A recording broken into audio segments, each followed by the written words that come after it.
Hey everyone, it is Irene Lyon here. I'm going to do a quick formal intro because there might be some people listening to this, watching this after the fact. Today we are doing a panel with 6 of our SmartBody, SmartMind alumni. And we did the same kind of panel in September. Some of you were here then, some of you weren't. And it was so fun and so cool to have all of you in one virtual space talking about your journeys through healing your nervous system, restoring regulation to your nervous system, your journeys through SmartBody, SmartMind. Was so good. So we wanted to do it again. And I know we've got you all here. There's 6 of you here, and we'll dive in pretty quickly. And I'm going to just pick names to begin with so that we just keep rolling and getting going. So be ready. If I pick your name, I want all of you to introduce yourself and really just, where you were at before you started with this work with SmartBody, SmartMind, and where you are now. Just a few minutes of an introduction. And then I've got some of your updates. So I know some of you have had some really cool updates and shifts in September. And so I want to hear those. And then for those who are so new here and you've just found this on YouTube, for example, what we're talking about is SmartBody, SmartMind, which is my 12-week nervous system rewire and regulation curriculum. It's a 12-week live session that is more than just the 12 weeks. It really is something that you learn and you continue to do after we finish our live semester. And it's possible someone's watching this when we're not in enrollment for SmartBody, SmartMind, and that's totally fine. Head to my site and learn what you need to learn about getting started in other ways. But for those listening to this right now, in the week of February 14th to the 21st, we have open enrollment to new members, and it's a very short window of time. So I wanted to pop on and do this live with our alum, and I'm not going to talk very much today. So this is going to be a nice break for my voice. I'm going to get all of our panel to talk. As a reminder, as always, let's practice what we preach. This is for me, for the alum, for everyone here. Continue to orient as you need to. In other words, that means to stay connected to your environment, feel your body on the chair that you're on or on the seat that you're on, sip water as you need to, move as you need to. Of course, my panelists, I'm going to ask that you don't do jumping jacks while you're talking, but for those listening, take care of yourselves and just really be interested in these stories because they're really interesting stories. So thanks to everyone here. I think we're looking good. We're recording. Darla, I'm going to unmute you first because I was reading your intake and you've had some big shifts since September. And I'm going to unmute you. There we go. Hi. Hi. How you doing? I'm doing really well today. Thank you. You look well. You look well. So you're an old pro at this. So I will let you share with those here really what your system has been going through the last handful or more of years. But what I'd love for you to start with is it looks like you got an update. You had a visit with one of your doctors and they're like, something's working. I want to share that and then go back to kind of what led you to SmartBody, SmartMind, Darla, and also where you are in the world and what you do and all those things. Okay.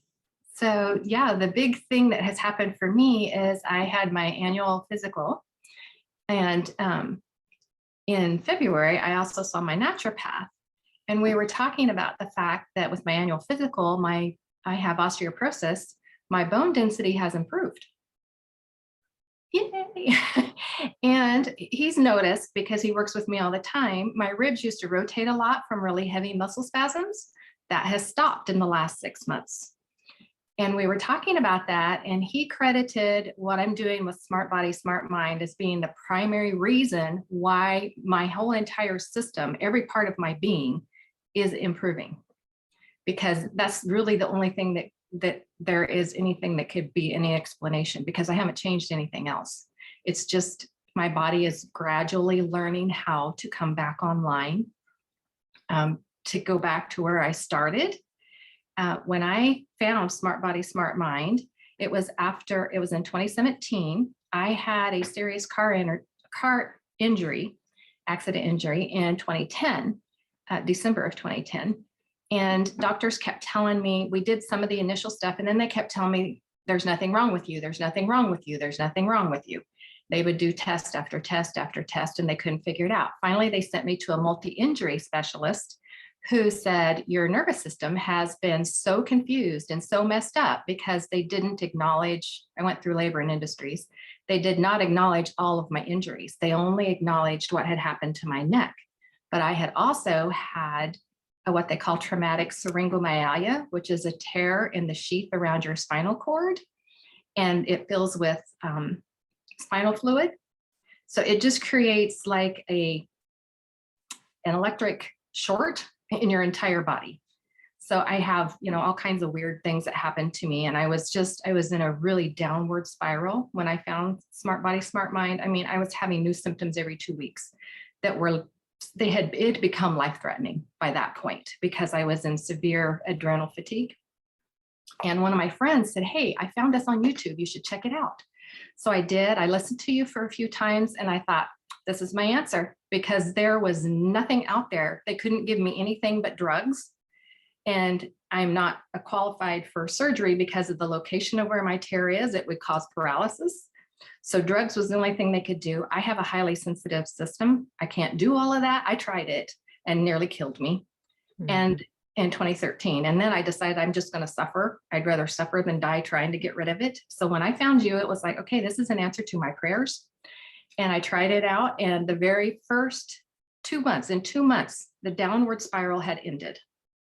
And every time I've done it, because I do it every time it comes out, every time that I do it, I have more improvement and more improvement and more improvement. And the interesting thing with the syringomyelia is truly there's only 2 things they do, surgery and drugs. That's it. They've got nothing else for that.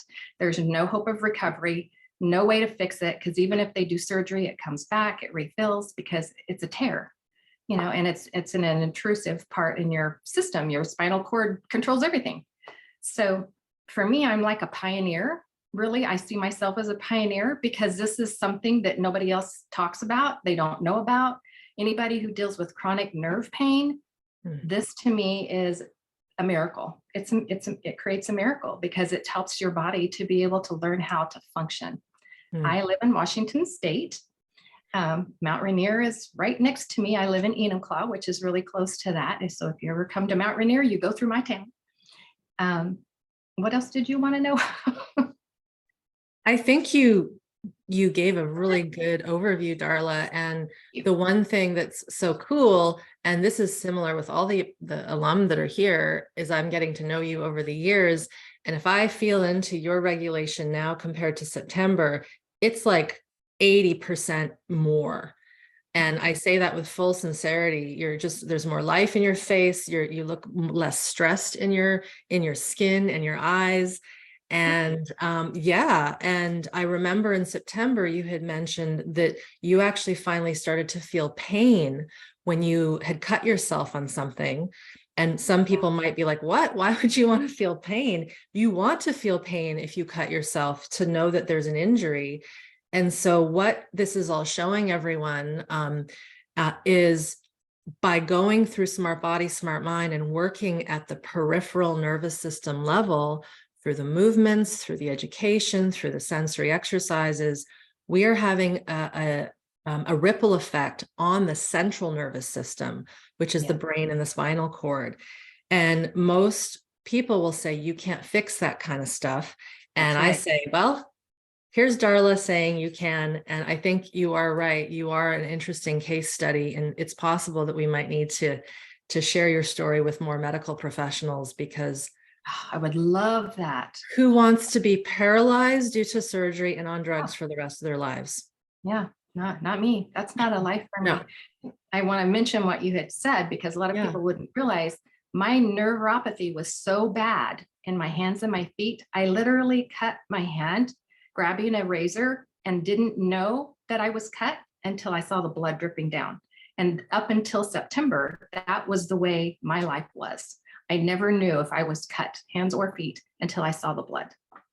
So that's a big deal, because it felt like I was being cut all the time. That's a huge deal. Thank you. Yeah. This is also really common in folks who have severe diabetes. They end up with neuropathy and they don't know that they are injuring themselves, that there's infection. And then this is why, for those of you not knowing, that's why often diabetics end up having amputation of their legs, because they don't realize that there's a problem in that area of their body. So we need to have our pain receptors accurately giving us information. So thank you so much. I'm sure we'll bring you back on, and there might be questions for you. So we'll get into those. Oops, I muted myself. I'm going to go up to David, who's up on my corner. I'm going to move my screen over so I can see you face on. And we'll unmute you. Hello. Hi. How's it going?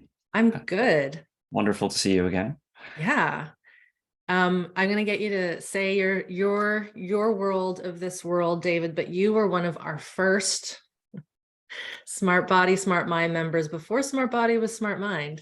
We think this was about 7 years ago. We're not sure exactly, but it's been more than 5. That's safe to say. Yeah, one of the initial guinea pigs. But it was called the New Inner Game back then. And I guess much like everyone on the panel and everyone who comes to this work, hadn't heard about nervous system dysregulation, didn't know what that was. Nervous system capacity, don't know what that is.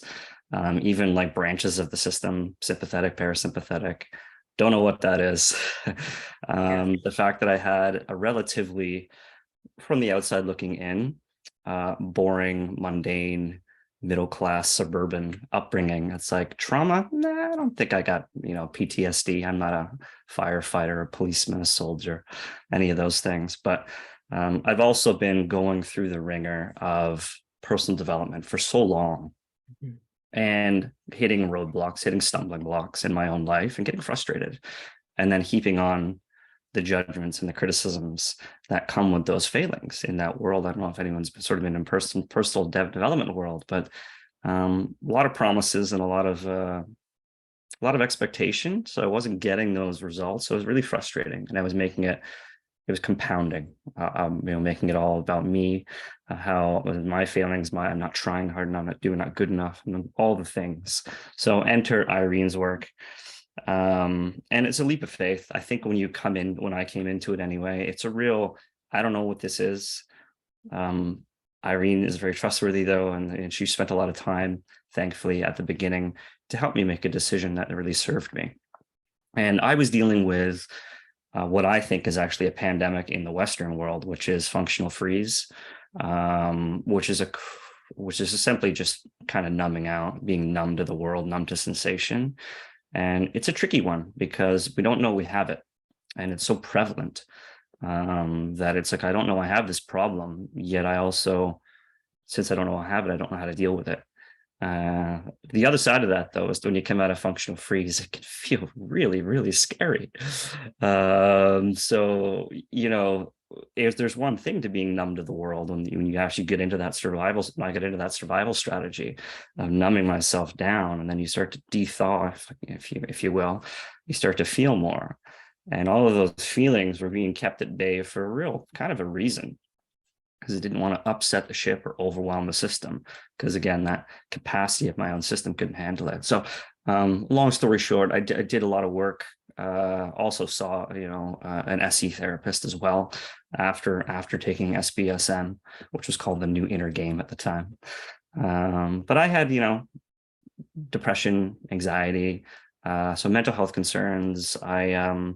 I self-medicated with alcohol, with marijuana, escapism through various forms, and binging on Netflix and death scrolling and all of that stuff. So doing a lot of the things, a lot of the common things.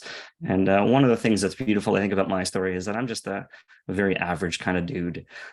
So because I'm such an average dude, I think this is so relatable to the people that anyone who's making a decision. I'm in no way special at all in regards to this. So when I came through and started to get results, Yes, it was work. Yes, it was scary at times. Yes, it was stuff I didn't know where to put, how to feel. But slowly over time, I started to get more and more capacity on board and really fall in love with the process. I think that was the important part, kind of falling in love with the curiosity of the sensations that I started to feel. And I didn't really know, but, I think authenticity, people talk a lot about authenticity in the world of personal development. And I think I was even trying to fake authenticity, which is kind of funny. So now for me, I'm moving towards true authenticity, which is, being firm in what I like, what I don't like, what I truly resonate with, what opinions I have versus what I disagree with, and being vocal about it. Even appearance wise, looking how I want to look versus how someone else wants me to look. So there's all these levels of kind of courageous authenticity that become available when we're not stuck in this kind of merry-go-round, if you will, of survival stress and survival physiology that really, really keeps a dampener on our own expression. So now I'm, I guess I'm more of a pain in the butt in the world because I'm doing less people pleasing, less fawning. I'll tell someone if I disagree with them, and I'm not going to be an ass about it, but I'm certainly going to not fall on my own sword as much as I used to, and just acquiesce to someone's wishes based on if they're going to get upset enough, because that was a huge one in my world, right? Survival strategy. Got to manage all the emotions in the room. God forbid someone gets anger or falls into a state that's dangerous. I've got to manage that person. So I'm just going to say whatever needs to be said out in the world to keep it all peaceful and calm. I don't really do that anymore. So I'm actually, and it's pivoted. I think Darla had talked about, being kind of the first one and wanting to get out this and kind of shout it from the rooftops. And Irene, you've seen this phenomenon. You get into this work and all of a sudden it creates more people that want to talk about it. Yeah. So I'm in the coaching space. I pivoted my offering, my service to deal more predominantly with somatic education and embodiment coaching, moving from more of a business coaching aspect, because we do this stuff and you just want to shout it from the rooftops. So that's where I'm at. I mean, amidst all that, I've part of my own authenticity was moving way across the country from an urban setting in Toronto, Ontario, out to beautiful West Coast on Vancouver Island, which speaks to me much more than urban life ever did in Toronto. So again, that's just another expression of courageous authenticity, because before SmartBody, SmartMind, I was a very scared, quiet rabbit in my little hole in my here's my condo. I'm gonna stay here, be quiet, be still, and not upset anybody, and that's going to be safe, and that's what I need to do. But I think really the miracle of being more exploratory in the world, it's really been revelatory for me. Not only just exploring places, but exploring certain feelings, certain thoughts, certain habits, hobbies. So it really just opens up the world in ways that are really kind of surprising to me. To the point where it almost becomes a bit irritating. I think I'm like, oh man, I'm like really talking about this so much, it becomes, I don't mean to be irritating, but I'm like, really, this is a revelation in my life. So we become kind of converts, standing on street corners and talking about it. But that's it in a nutshell. That's so. I promise none of my students will go door to door and canvas in the future. Have we tried that, Irene? Have we tried that? I think we should try that. We haven't, but let's not do that. Let's not do that. I want to really acknowledge, David, you, like you said, you started this when I was a wee little, nothing online, and knowing that there was something that needed to be shared. And we actually did a repeat interview back in August, and we'll make sure that we post that near here if you're listening to this on the recording. But what's great is if you go back and listen and watch our first interview, which was in 2015, you'll just see, and David's kind of laughing and shaking. He's really like, you are a completely different human. You are your authentic self now. And that concept of fake authenticity, I think there's a book or a blog post in there for you to write, because I've never heard anybody say that, and it's true. And again, for those of you who new here, when we have better regulation and healing and health in our nervous system, we become who we're really meant to be. Not, what our parents or our school system or our culture have told us we should be. And that is the most liberating thing. And then with that, you also have improvements with digestion and health and all the things that come with that. So just big kudos to you. And you're also in the midst of doing a bit more deeper training with me. Many of the alumni here are. So we're just getting cooking. We're just getting started. Yes. I think. That initial video, that initial interview, I watched it, reviewed it. It's cringy for me. It's tough to get through because I can just see my dysregulation. That was after a round of the first round of inner game, and I had made improvements, but I was still quite dysregulated. Of course, and that's the other thing. This is not a magic cure, right? It may seem magical when we hear Darla's story of defying all medical odds, but Darla's done the work, and she's done the work for quite a few years, and it requires consistency. But when that consistency comes in, things just open up. So yes, thank you. Kay is right beside me on you on the screen. So we're going to go with Kay. And thank you, David. Hello, my dear. Hi there. Hi. Hi. How are you? I'm good. Yeah, it's quite Awesome. late. It's really amazing to see everybody in different time zones because it's quite late here. So yes, it is. yeah. Thank you. Well, thank you for staying up and being online this late. You kind of know the drill about what to share, and you have your own unique journey. And of course, I know your story a bit more. So maybe just give everyone a synopsis of who Kay is, where you were before, what you're doing now, what you've discovered. And I also know you have a family, so how that's impacted your children and that whole world. That would be wonderful. Yeah, sure. So I found you on the internet as well, back in about, I think it was 2017. And at that point, I was a secondary teacher. I'd gone into teaching at 21 and just kept going. And I also, like Irene said, at that point, had a 13, a 14 and a 50-year-old. So I was teaching full time and then had a complete breakdown. So I was in complete burnout, and after 6 months took voluntary redundancy. So I found you at a point where my whole identity was smashed because I was a teacher through and through, and was in complete burnout with a diagnosis of fibromyalgia, complex PTSD. And I was just on the back of a pregabalin withdrawal, which was really intense because I'd been on the highest dose of pain medication for fibromyalgia. So I was a mess when I found this work, housebound, chronic anxiety, almost monosyllabic at times, with 3 teenagers and no job. So I took a leap of faith. I'd tried lots of holistic medicines and practices and counseling, and then found the nervous system language, watched everything you'd done that was free on the YouTube, everything, read all the books out of the library of Peter Levine, Bessel van der Kolk, Gabor Mate, and went, this is the missing piece. And just immersed myself like it was my life depended on it, which it did. And it was miraculous. It was a bit like what Darla said. The doctor said I'd never not be on pain medication. I would need digestion support.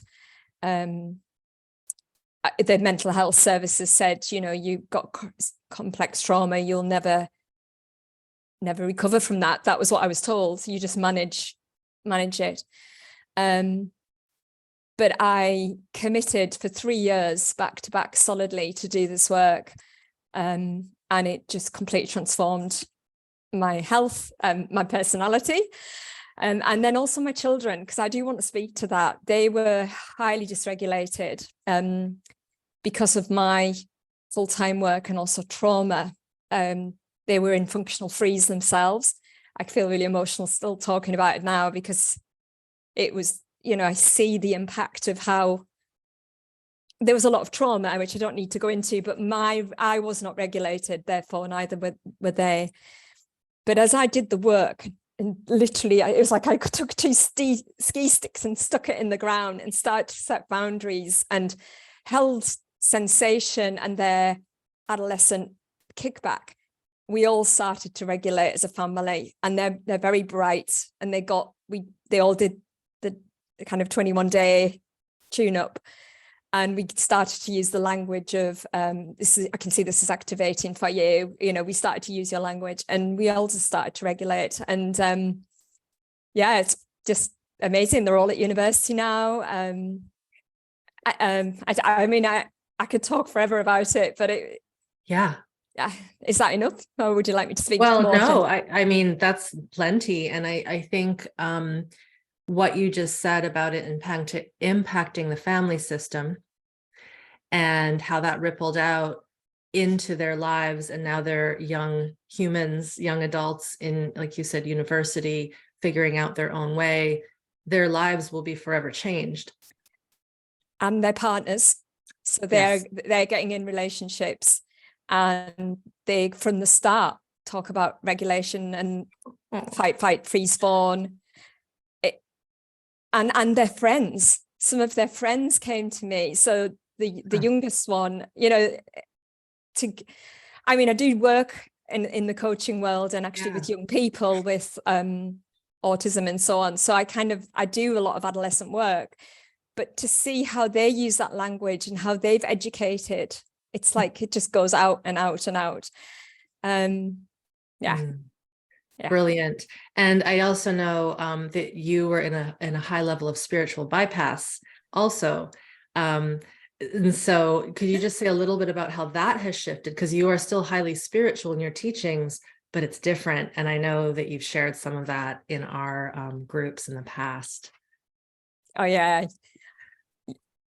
Yeah. That is my go-to resource, spiritual bypassing. I love the dissociative activity of meditation. I'm a shamanic practitioner.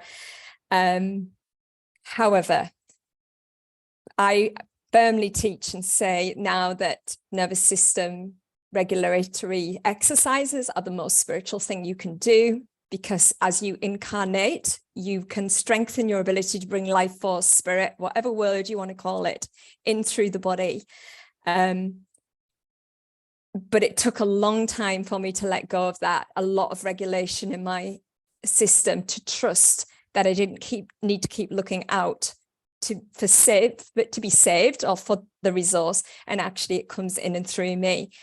It's strengthened my spiritual practice, but my spiritual practice is being human now, and also being able to feel all sensation. I have had more spiritual experiences as a human than I had when I was not regulated, if that makes sense. As a more regulated human, which is an ongoing process. It makes complete sense. And one of the things that our students will often say is, as they become more regulated, they realize that they feel more human, and then they also find that they're naturally becoming spiritual, and not necessarily from a religious point of view, just a connection to the bigger picture point of view. And I believe that we require that to keep going in this crazy world of ours, when it feels like things keep going wrong, and yet there is so much going right. And we need to really focus on that, I believe. So I'm glad I asked you the spiritual bypass question. Thank you so much, Kay. I'm going to go, Donnie is now below you on my screen. So Donnie knows this drill. You've been here before talking about your story. So I'm just going to let you speak, Donnie, about your experience, why you came in, what you do now, what you've learned, all the great stuff that you're in the midst of doing now. It has definitely been an interesting, very interesting process. As I've been listening to everybody, I think one of the biggest takeaways for me has been how misattuned I was from myself. And now the more capacity I get on board, the more I'm like, oh, wow, I'm not sure if there was any attunement there to begin with. And so this work has really given me insight into like, how do I learn how to listen to myself, and given me some some lessons in patience and grace about allowing the work to take place over time. So I got connected with Irene back in 2013 or 2014, but I didn't really get into the work until 2020. And I think at that time, between the murder of George Floyd, the beginning of the pandemic, I'm like, well, my skin color is not going to change. And so, how do I figure out how to navigate through the world in a more peaceful way? And so, I think there was a couple of things that really ended up happening. It's like, one, I had to disconnect from TV and social media for a while. But two, I started watching a bunch of Irene's videos on YouTube, and similar to Carrie, I had them in the background from the time I woke up, probably until the time I went to bed. So Irene, you were with me a lot. And around Thanksgiving is when I dove into the 21-day program. And I got about halfway through and sent her a message. I was like, oh man, this is so great. She was like, oh, you should check out SBSM. And I think I signed up the next day. And there was this shift that happened for me of like, what did I just do? What did I sign up for? And where am I about to go? And I think going into it, I was expecting the education. I was like, okay, this is really important foundational information. But it wasn't until I got into the practices where I really began to see, oh, this is different. I had a background as a personal trainer. I was a gymnast growing up. I was a pole vaulter in college. I wanted to be an orthopedic surgeon. So I've always had an interest in the body. But I realize now most of that training was very intellectual, besides the personal training piece. And Irene's work was really more about understanding the physiology. And I think because of the Feldenkrais work, she really knew how to help us get back into the body and rediscover that connection. And so her work also allowed me to come back to kind of the kinesthetic, somatic work that I had gotten accustomed to and had been missing for some time. And so over the past, 2.5, almost 3 years now, so much has changed in my life. So last year I separated and am in the middle of a divorce.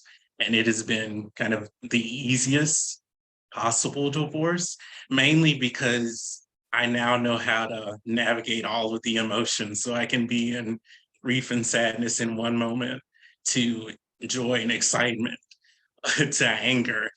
And I guess I used to punish myself for making that wrong. And then I thought, wait, babies do this all the time. And so to be able to have that range and that access again feels amazing. And I also think now, because I'm getting more into it, I'm a part of our Sciintuitive Educator program. I'm really looking at how do more men get involved in this work and what does that mean and look like. I joined a men's group last year. So between the men's group and Irene's work, I'm finding some new skills to really integrate that into my work. And now I'm taking it into my business because Irene and I were part of the same business program. And so many of our colleagues, they weren't necessarily getting the results that they wanted.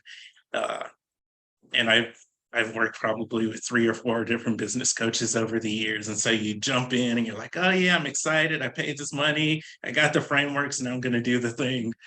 And then, eventually it fades out and you go back to the judgment and the shame and why is everybody else getting success and I'm not? And a couple of years ago, I started integrating some of the nervous system terms into my leadership development and business work. And so now what I tell my leaders is like, oh, your capacity is small. We just need to build your capacity as an entrepreneur or business owner. And these light bulbs just go off for people. And it's like, oh yeah, I can do it differently. So I'm really interested in helping myself not only be like well rested and well paid as a human and as a business owner, but now that is the primary focus of my work. Thanks, Donnie. Yeah, and Donnie's the one person here, not the one person, but we knew each other way before I really was in this work. And it was our mutual coach who urged me to get this work online. So we've been around each other for a while. And it's just, I think, really important for me to highlight again how this touches all parts of our lives. Yes, healing. Yes, chronic illness. Yes, parenting. But you don't need to be a parent or have a chronic illness to benefit from this. The work that Donnie's doing, and we have a few more ladies we're going to talk to who are doing this work in their work. You can't not see it once you have it in your cells and in your bones and in your nervous system. Donnie, can you just, if you're open, I know you've also had some great family shifts and how you respond and are with your family. And what I want to say too, is that you didn't come from a broken home where there was abuse and that kind of thing, similar to me. And there's still issues with functional freeze and conditions in family life that seems okay. Do you mind just speaking a little bit to how that has shifted? Yeah, there was actually something that happened over the past week that's just kind of been like eye-opening. I think I'm still processing.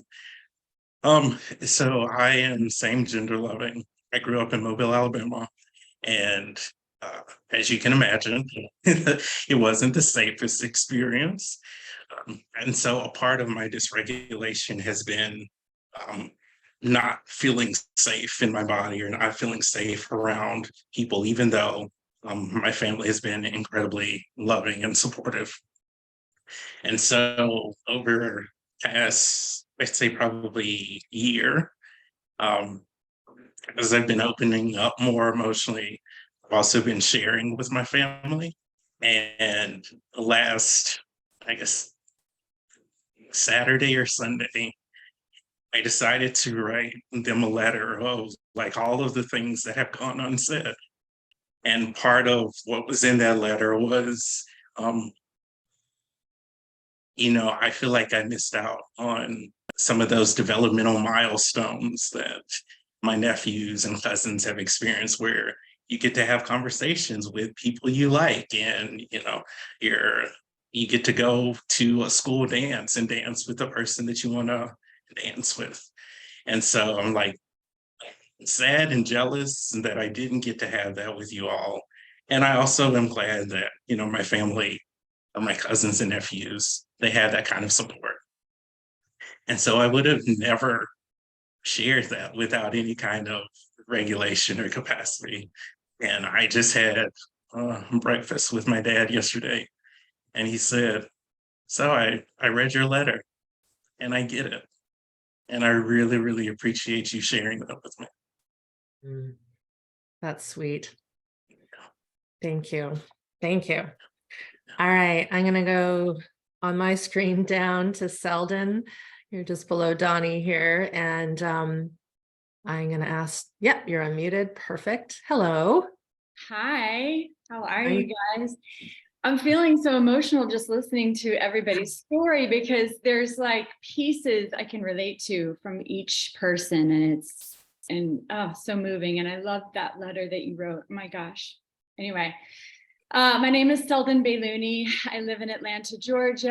I am a intuitive. Let me back up. I'm a health coach, lifestyle coach first. I work with chronic illness and autoimmune warriors. And I also work in the quantum field as an energy healer and a shamanic channel, which is something that has come online for me since doing this work, which I'll share a little bit about. It's been amazing.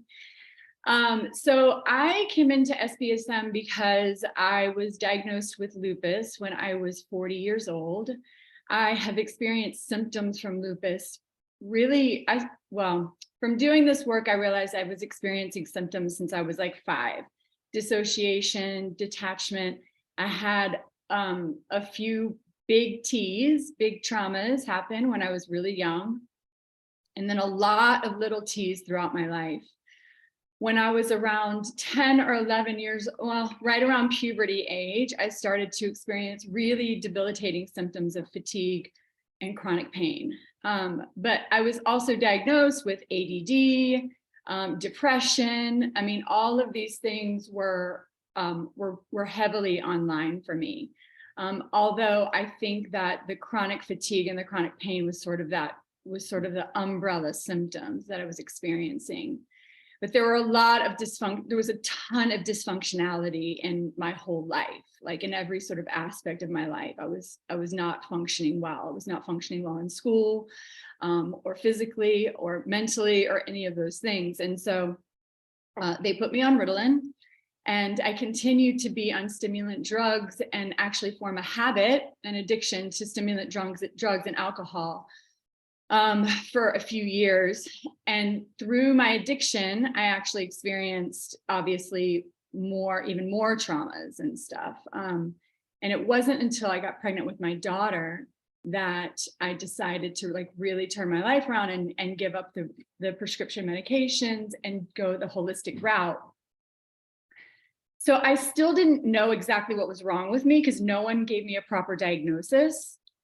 So I was kind of blindly just trying things. I was like, oh, let me try keto. Let me try paleo. Let me try medical medium. Let me try all these things. Now, I want to be clear that I actually think that all of those things that I did something. Like I do think I moved the needle, and I actually educated myself a ton on the health and wellness spaces. I did Ayurveda for a while. I was into yoga for a while. Like I did all these things.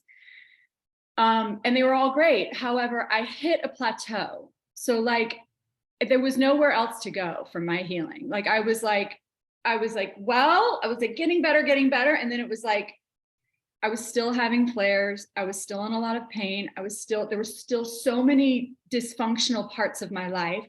I was in dysfunctional relationships. I was a highly dysregulated parent. Now I was a mother of 2.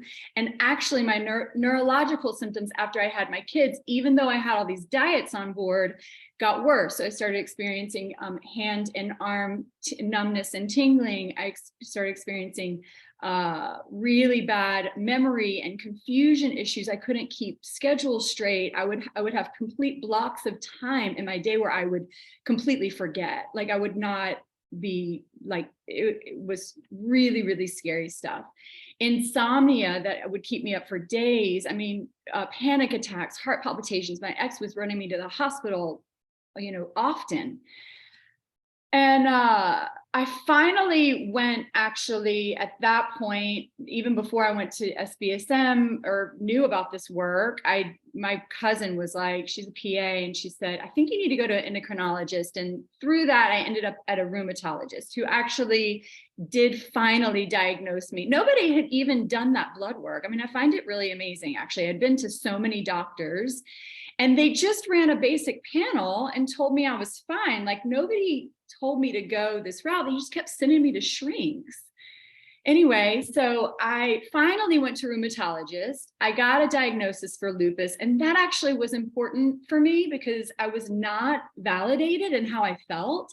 And I like really thought I was going crazy because my family also, lupus is a very invisible illness. Like, nobody sees the symptoms. It's not like I had some skin rashes, but nothing that's like very visible, like not that much of that, So I was gaslit a lot. A lot of people I was called lazy and all these things since I was a kid. Anyway, that diagnosis was really important for me. To get the support that I needed at home. Anyway, and to validate myself, because I didn't even know at this point, you guys, what was real and what wasn't real. I mean, that was really scary.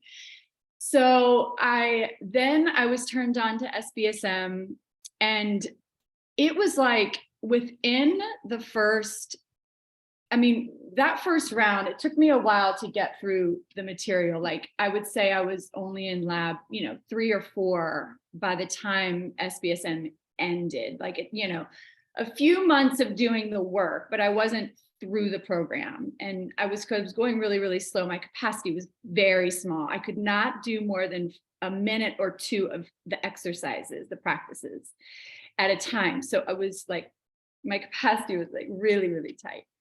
And so, but I started to see results. Like, I started to experience less pain. I started to like, to communicate in a different way. I started to have less fatigue. I actually started to lean into my fatigue in a different way. I started to appreciate my body and what it was doing for me. I started, like, so many different things just changed so much. So that was, I took the spring 2021 course. And by the spring of the next year, I went back to the doctor. I hadn't been in a while, actually. And I got my blood work redone, and lupus was gone. Like, it was gone. My C3s and C4s were normal. My ANA, it was an integrative doctor. She tested my ANA on 2 different markers. One was still slightly elevated and one was totally normal.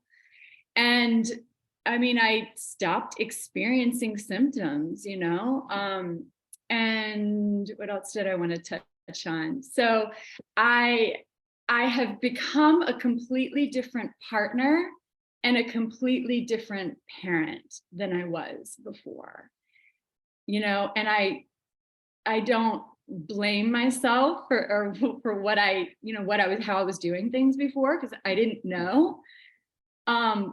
But the connection that I have with my kids now, I wasn't able to experience. Sorry, I'm getting choked up.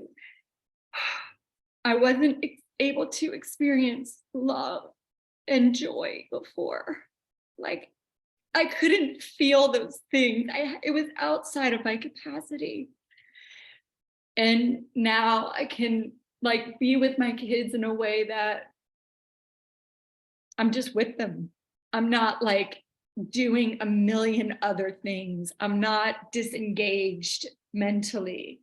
You know, I'm able to sit down with them and ask them how they're feeling, you know, what their day was like, in a way that I don't even know if I like understood that, you know, I didn't understand that I wasn't even doing that before, you know, that the first, you know, 8 years of my kids' lives, I really was not present. Anyway, oh, it's such an emotional journey. So Thank you. You're welcome. Well, there might be some follow-up questions in the chat, because again, Okay. many folks here I know are having troubles living with various chronic illnesses, fibromyalgia, chronic pain. So Yeah. those might pop in. So we'll be aware of those. But you know, what you just said, Selden, about your kids, you know, the common thing that we hear, and this is very general, is, you know, I can't, like, my kids are misbehaving. They're not listening. They're not doing the things I want them to do. And so much of that is rooted in our lack of attunement to them, because we are not attuned to ourselves. Exactly. And, you know, not that, you know, it's easy to raise humans, but man, from hearing the parents that do this through this lens, it actually can be pretty, we wouldn't have gotten this far as a human species if it was that difficult. And we're kind of in this weird dark ages zone where this lack of attunement is harming their capacity to thrive and be amazing humans that are resilient. And so what you just said just speaks so loudly when I think about all the kids who are struggling and they just want to be listened to. They need to have a parent or a caregiver who can feel them and be with them rather than trying to fix them because there's something wrong with them. That's right. Yeah. Exactly. Yeah. All right. We're going to go over to Carrie. Thank you. Who's also a mama and a business owner. And Carrie was also like Donnie and David and Kay in my more advanced training team in Selden. You're about to enter into that too. So Carrie, the stage is yours. Hello. Hi. This is such an honor to witness everyone's story. So thank y'all, everyone, for being here. Okay, so I'm a physical therapist by profession, and science was sort of how I was sort of clawing on to existence, in the way of the more concrete it was, the more I trusted it. And as we all know, we live in a world that says we can't trust ourselves. Never trust your actual experience. It's wrong. And Western medicine certainly was teaching me to even apply that to my patients, but not in practice. Inside the places I would work, I worked with wonderful practitioners who said, oh no, if your instincts are better than other things. So I was introduced to Irene in 2019 by through a podcast, actually. So a psychotherapist who did somatic work and integrated it suggested the polyvagal theory would be really helpful to me. And since I had never heard of it, and I'd heard of everything because I was a bit dogged in my pursuit of wellness, when I still remember when she said, have you heard of little T trauma? And I leaned forward and said, no, and I've heard of everything. So point me where to go. A podcast was an interview with Irene, and it stopped me dead in my tracks. And I knew it was the missing piece. So when Kay says that, that resonates deeply with me. The polyvagal theory and somatic practice came in like a framework around everything I've experienced in my life. I was also a gymnast. I was also, I was a mentor and leader. I'd done personal development through the roof, and also conflict mediation, and then working in hospitals. And then my body just kept falling apart. So going from being an elite athlete with giant muscles, able to do anything I wanted, to just like falling apart a little at a time, but doing all the right things according to the experts, was horrifying. And then I'd go to doctors and be told, everything looks great. And I was like, except I'm not okay. And I'm still losing weight. And I used to be able to do X, Y, Z, and now I can't. And they'd say, weird. That is not a helpful answer. And so you can imagine faith in everything was shattering. So having a framework come in with Irene's teaching, because she has the science that I crave and need for that concrete, but it shed light on all the other pieces. And I was also really fortunate. My physical therapy education was top notch and had already given the framework of fight or flight being frozen in our bodies leads to autoimmune disease. That had been presented. It was part of how I practiced as a physical therapist. It's what I knew, but you know what they didn't give us was, here's how we help people out of it. And so it felt like all paths led here. And so my body in 2020, so I joined SBSM like the minute it opened in 2020, having been introduced in 2019. And so my body was still just falling apart a little at a time. It had started to improve a little bit because I was working with another practitioner. And then it was basically, it became an exponential improvement support. It shined a light on all the ways I was dysregulated, and then inched me out of it. So going slow to go fast, I did everything fast. And I had been instructed, right? As David referenced, like you're probably not doing it hard enough. Like that's what I'd been told. So I did everything hard. Okay, I will do it harder. And this was one of the first places, or the first spaces, that said, go as slow as you need to, and that will be the path. And my head was like, the little voices saying, sure. And it was true. So going slow to go fast, given exponential improvement in all areas of my life. It was not easy, but it has been worth it. And I don't even know where to start in all the places that it's improved, and it's not magic, but it sure feels like it. Thanks, Carrie. And your relationship, I know you've got kid. Yeah, that's what I thought. How has that shifted in how you see them, how you honor what they're going through, all that good stuff for the parents here who might be interested in knowing? What a beautiful question. So one of the most beautiful things about this work is saying, what if your body is right? What if it's giving you information you need, not fighting you, not betraying you, not lying to you? What if it's not broken? What if your body has adapted exactly as it needed to survive in an unsurvivable world and circumstance, whether in our house or outside our house or both? And that gentle introduction was so foreign, but spoke so deeply to me, because that's actually what I shared with my patients, not really knowing why I felt so strongly for them, but I never applied it to myself. And that application into my children was such a beautiful gift. So when they were going off the rails, instead of being like, this doesn't make any sense, it became, you make sense. What is your body trying to tell us? And what can we do to support it right now?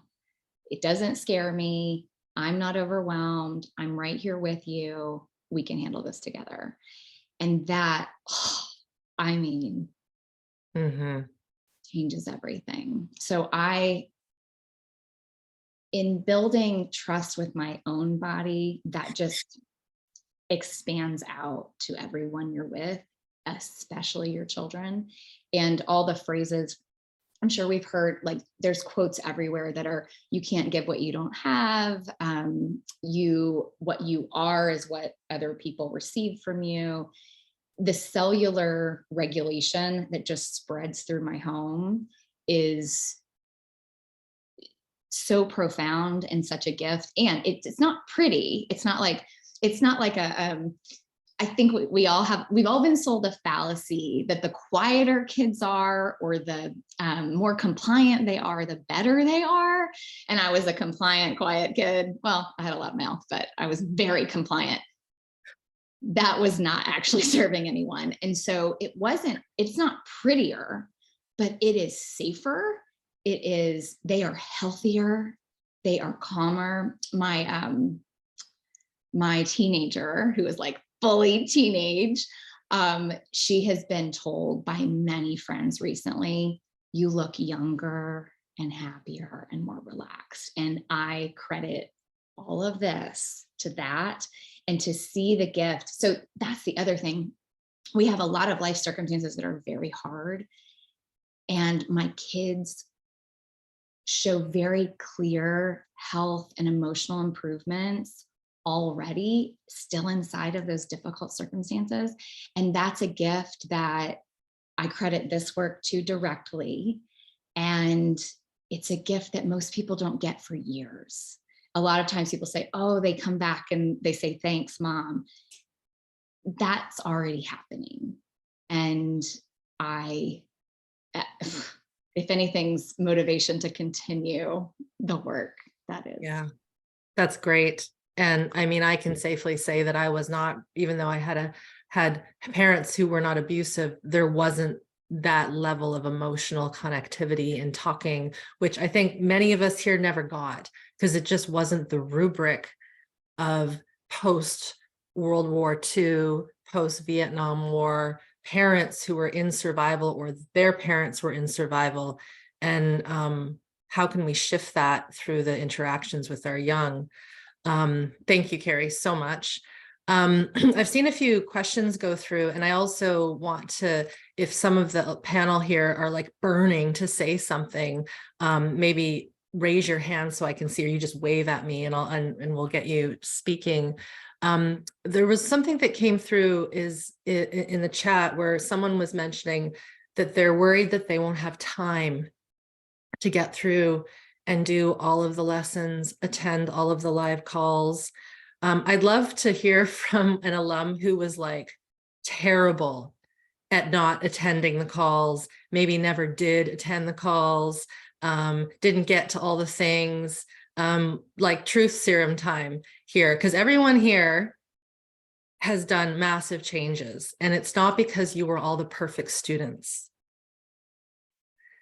So who wants to start that conversation up from knowing that we were brought up and raised in an education system where if you don't pass the test or get your assignment in, you're essentially a failure? I'm going to go to Kay and then Selden.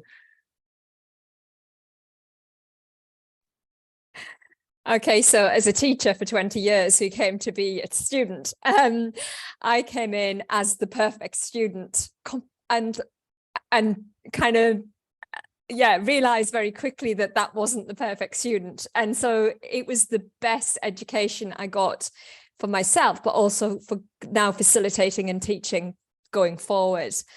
So I just wanted to put that piece, but yeah, I started off trying to do everything and then realized that that's not the point of this.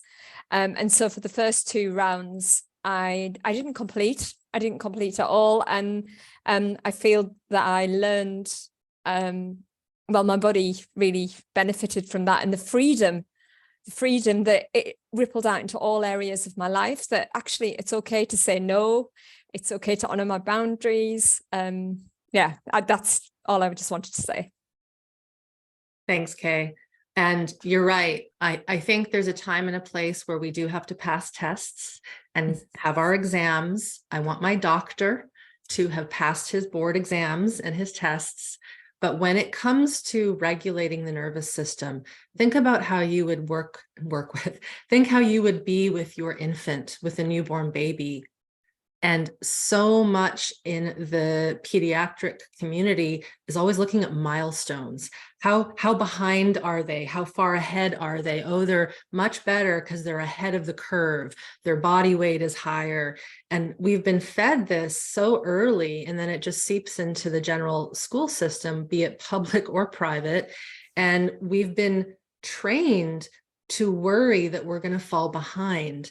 But if you are raising a newborn baby or even a puppy or a kitten, an animal, you're not going to be like, come on, let's get it done faster, right? It organically has to unfold based on your unique circumstance, your past circumstances, and your life circumstance, right? Someone who has 3 kids like Kay and Carrie have, like, they're not going to have 5 hours a day to sit down and just chill with, the lessons. It's going to come when you can make it happen.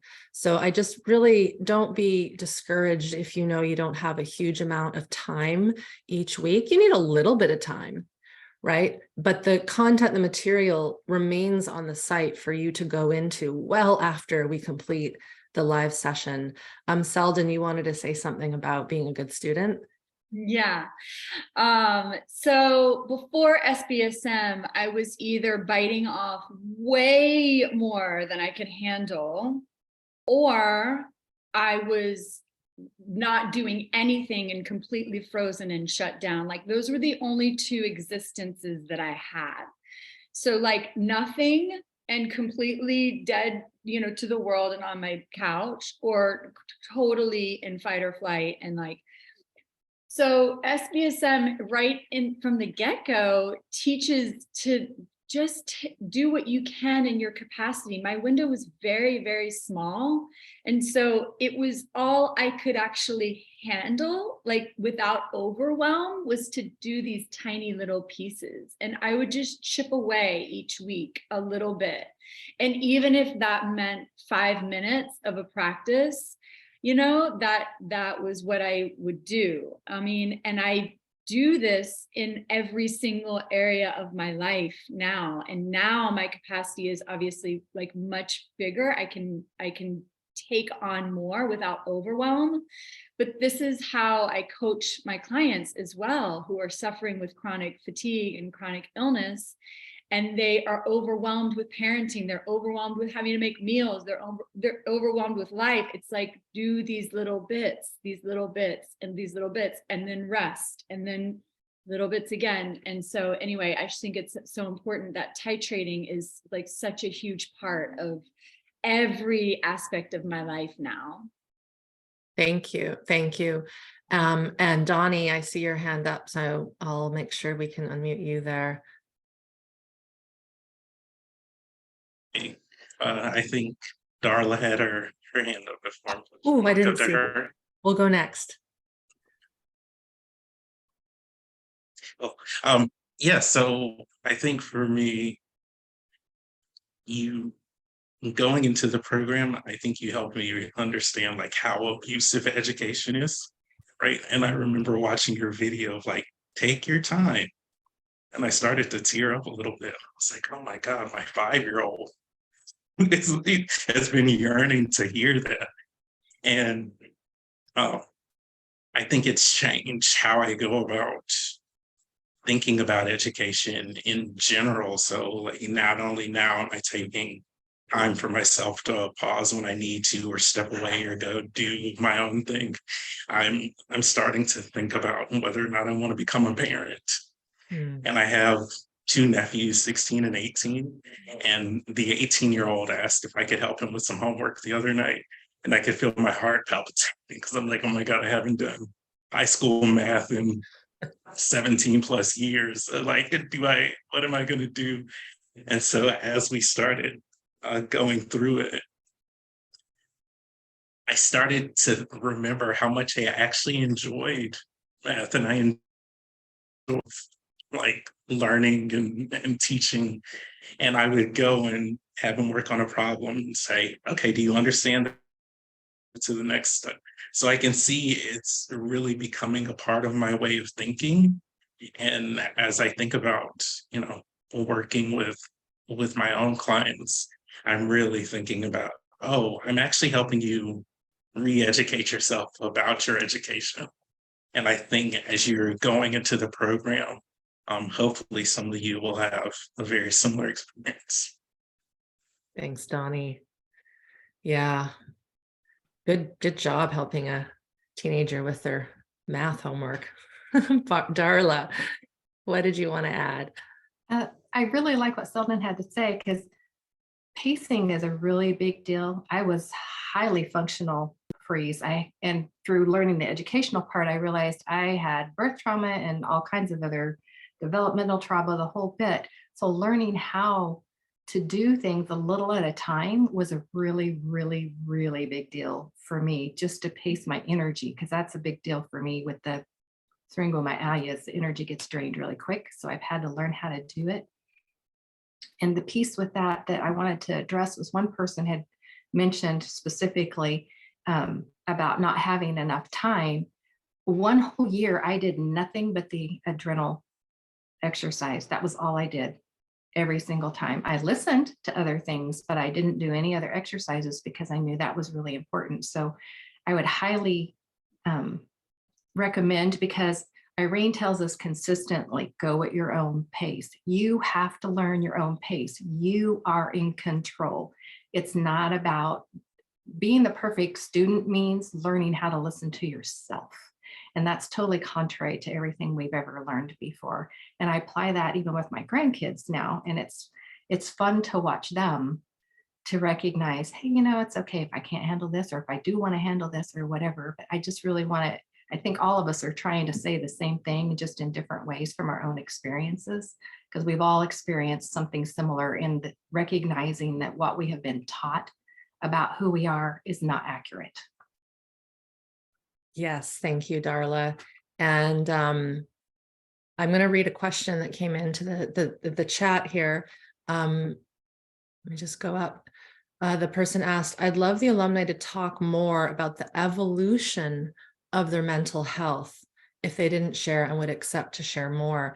And then Kay did respond in the chat, and I'd love to hear from those who want to talk about their mental health You said, Kay, my discovery is that my mental health naturally flows from more regulation. So I work with mental health through the bottom up approach through the body. And that's, I think, the biggest lie we've been told about our mental health is that it's in the psyche, it's in the mental, it's actually in the capacity of the nervous system to feel what is going on, the body. And I will just say right off the bat, I mean, all of the alum here, you guys, your mental health is top notch because your body is smart again, right? There's a reason it's called SmartBody, SmartMind, not SmartMind, SmartBody. So does anybody want to share some of the differences they've noticed in their capacity to be mentally more sharp, more calm, more regulated? David, please. Yeah, that was a huge one for me. And because I think in the conventional mental health world, diagnostics are they're kind of off. And I'm not making, well, Irene's not making any diagnostic claims, but I could say whatever I want. And I actually think they're kind of way off with regards to what is anxiety, what is depression. For me, I was coming at it from the top down, was on the SSRI drugs, going to conventional talk therapy counseling in my 20s. And it's kind of a horrible world to be in. So I was really happy to find an alternative that actually moved the needle, because I certainly didn't like the effect of the drugs, the side effects, or even the feeling of them at all, or even the idea of being on them. And then talking things through, well, can be very, very helpful.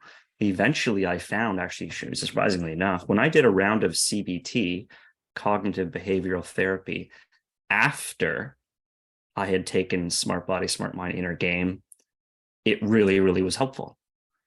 But when I was going in and talking to these people with just massive, massive physical dysregulation, they're telling me things, they're talking directly to my executive function, the brain, that part of the brain that's just offline completely because I'm riddled with trauma and dysregulation. And all of this might sound like jargony, kind of sciencey to you, but point being is this needs to come first, I think, before you move into the higher functioning adjustments in mental health. In terms of, and Irene's an expert at that, this sort of the layering of, everything is really well thought out in terms of the way it's stacked week to week on top of each other. So you are well served to have that in the correct order. I've done everything backwards in my life. It doesn't mean you have to. And Irene set it up in a way that you don't have to. So if I could be, less of a role model and more of a warning sign, don't do it backwards. There is a proper way to sort of go forward that you can save time, money, energy, stress. But I would say in terms of both anxiety and depression, I wouldn't go as far as to say I don't have those anymore. And in fact, that my earlier diagnosis to those effects were wrong. I never had them. So take that, I guess, for what you will. But I think my mental health is way, way stronger. And I continue to build upon that resiliency over time. That's all. Thank you.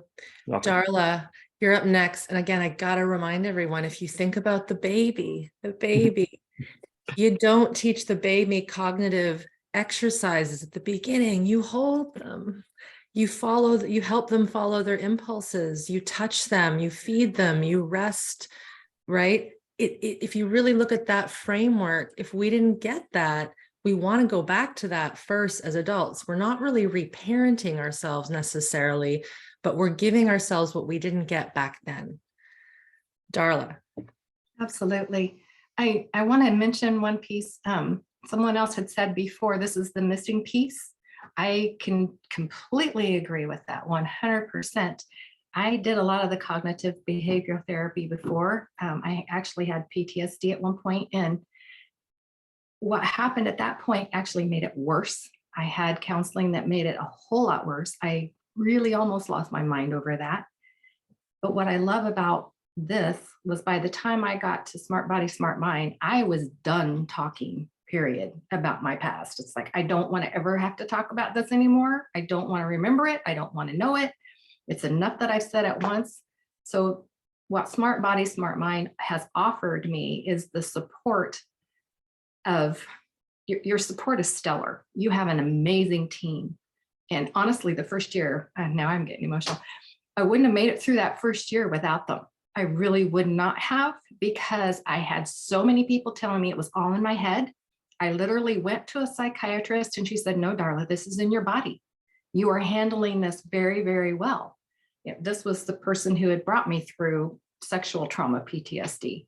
So, from her, I believed her because I knew she'd been able to help me. So there is a time and a place for that, because I don't think I could have made it through all that without being able to talk. But there came a point where I can't talk anymore. I'm done. Yeah. And what I love about SmartBody, SmartMind is you don't have to. If you want to say something, you can. If you don't want to, you don't have to. And I love that. This was truly a lifesaver. Honestly, I don't believe, and my doctor that I said earlier, my naturopath told me he believes I probably would not be alive today had I not found this program, because I was in such bad shape. Sorry. But, Thank you, Darla. This is an amazing program. It really is. And for people who wonder if it's worth it, absolutely it's worth it. It's worth every penny I paid. I'd do it again in a heartbeat. Thank you.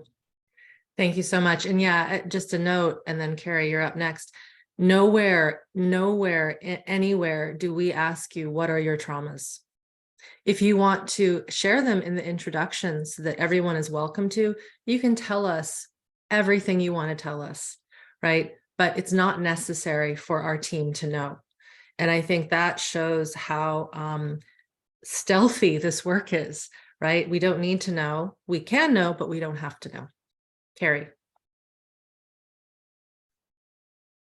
So in answer to the question about mental health, I still believe that when we commit to growth, that is a sign of courage and strength. And so I was in it. I was in the therapy, and it was re-traumatizing me. So I think it's important to share this in case it's part of anyone else's experience. But my understanding today of talk therapy is that sometimes it accidentally touches into the body and you process something somatically. And that's beautiful, right? Tears come, heat comes, you go on a wave, which Irene does such a beautiful job of educating that wave is a processing and is a healing. And I spent years in talk therapy chasing after what maybe happened once or twice on accident. And because I was willing to do whatever I was instructed would help, it meant I was willing to touch into it. But I didn't have the tools to help my body process it. So then my brain went into a re-traumatization cycle. And I did more of like a flashback experience where I was back in the trauma instead of staying rooted to today and having the physiological response move through, which is what I now have experienced by expanding capacity, not going in and saying, we're going to get at that thing that was hard. Instead, what Irene offered a container of was, we're just going to hold right here and see what you need right now and teach you to ask yourself that, and then trust the answer. And then what needs to arise will arise, and you can trust that. And so I offer that to say that mental health improvement, I can't even, it just is, it's been so liberating to say, I was doing the best I could. And I know those practitioners were also doing the very best they could. One of my favorite quotes of Irene's is blame everybody and blame nobody, because we're literally doing our very best. And so if you've experienced that, one, it's not your fault. And two, this might be a really great space for you to pull out of that cycle. Thanks, Carrie. Donnie, you're up next. And I just want to really highlight what you just said, Carrie, because I don't want this to sound like this is the only thing, because therapy, as David said, when he did go have some talk therapy, it was monumentally better because he was able to be in his body. It's the same for getting a massage. It's the same for how you exercise, how you prepare your food with better energy, how you clean your home. I mean, all these things, But you're right, Carrie, there are so many instances where people are having tingles and movements and memories, and they don't realize that that's the body offering up a potential to heal. But if we don't have the tools to be with that thing and stick with it and ride maybe a pretty big roller coaster ride and stay grounded, it's going to just go back into the body and get trapped. And so it's really important to understand that there are many good tools out there. But if we don't have the ability to be and stay embodied and tethered to the here and now, we run the risk of, yes, re-traumatizing or just not even realizing an opportunity is there. Donnie.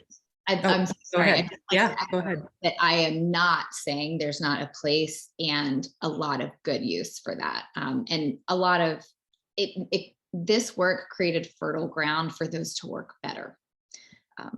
Bingo. Mr. Hill. Yeah, so I dealt with severe anxiety and depression growing up, and I wasn't actually diagnosed probably until I was a freshman or sophomore in college. And at one point was contemplating suicide when I was 20. And so over the past 16 years now, like I've gone through a lot of spiritual modalities and energy healers and all of the things.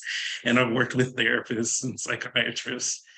And they did serve a purpose. And I also was on medication at one point and it served a purpose.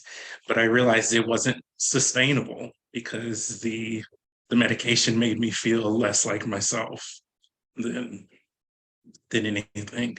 And so in 2020, I started working with a therapist again a few months after I started reconnecting with Irene's work.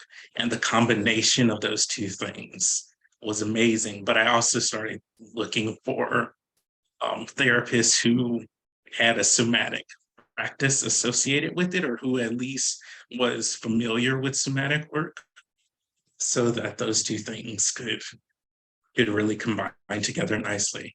What I will say about my mental health over the past 2.5 years has been like, oh, I'm watching the three-ring circus as an observer.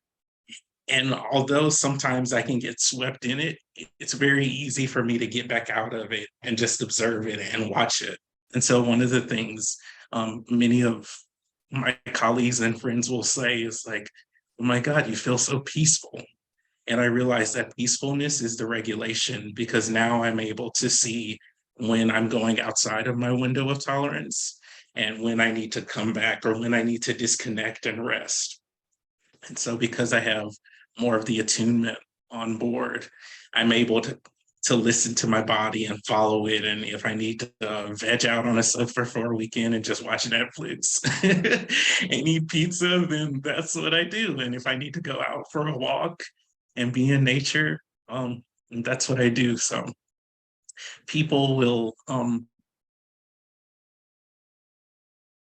you'll almost feel like an alien as you're watching people kind of navigate the ups and downs of their chaos, because you're like, wow, that seems really intense. And I'm glad I'm not there. Amen, brother. Yeah. Thank you. We're coming up to about that 90-minute mark, and I feel like I don't have much more to say because you have all said it in many different ways. But what I want all the panel to do is do a gut check. If there's something burning in you sensorially that you would like to share that you haven't yet shared, let me know. And as you feel into that, I'll just remind everyone that SmartBody, SmartMind, as you know, is open for registration right now. And it needs to have a pull. Like if you join, I want you to be pulled into it. You might feel a little terrified, and that's normal, because I'm sure some of you felt a little like, what the heck am I doing this? But that's normal, right? Change requires a shift in our energy, and it's a leap, and it's a leap of faith, hope, however you want to call it. But the program, the curriculum, it really does have such a robust connection with all these different methodologies and modalities. And that is why over these 6 humans here, very different backgrounds, different ages, different careers, some parents, some grandparents, some not parents. It's impacting at all these levels for a reason. And that's because it's getting to, as Carrie said, that topsoil, right? We're really building the regeneration of our foundation. And then from that, humanness just sparks in really cool ways, right? As Kay said, more spirituality comes, more soul comes when we have our biology in check. We're biological beings. Our biology wants to be healthy. And it doesn't just do it on its own because we're living in a world that is not natural anymore, right? We are natural, but we've been influenced by this unnatural world. So to get ourselves back on that train of natural healing and biological beingness allows the cool human things to just pop in really neat ways. All right. Anybody want to say anything finally as we wrap up? And if not, that's totally fine. Cool. Thank you, everyone. Maybe the alum, if you want to unmute yourselves and just say a big goodbye and hurrah, so I can hear your voices. Thank you. Thank you so much. You're welcome. Thanks you, all. Irene. Bye. So much. Thank you. It was so good to see you Yeah. guys. Bye, everyone. Thank you, Bye-bye. everybody else, for sharing your stories too. I always gain something from you because it's like we can all relate to one piece of each other. I love that. So cool. Yeah, I agree. Y'all. Thanks, you guys. Thank you. So much fun. We will be in touch. And to all those here listening, of course, check out the program. If you have questions, we'll be doing some more Q&A over the weekend and into Monday. And always send us an email if you can't find something. We are here to help. Can Bye, I say one everyone. more thing? Oh, yeah. Irene?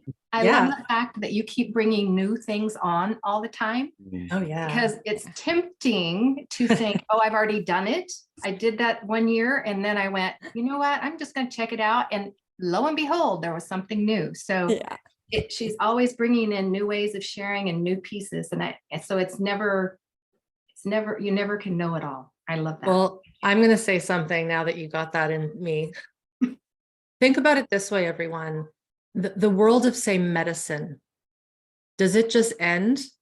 It continues to develop, right? New things are found, new procedures are created, new ways of doing medicine. If we think of that, new surgical techniques, right? And so I don't see SmartBody, SmartMind as just a package that will never change. It has to change based on the level of people, regulation, and the things that I learn.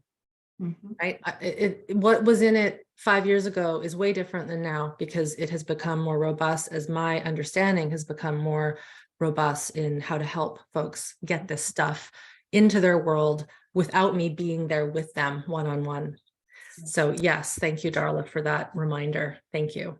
And it's very well organized too, I may add, as a person who's big into organization. Thank you. All right, everyone. Bye. Have a wonderful Bye. day. Night. Bye-bye. Bye, y'all.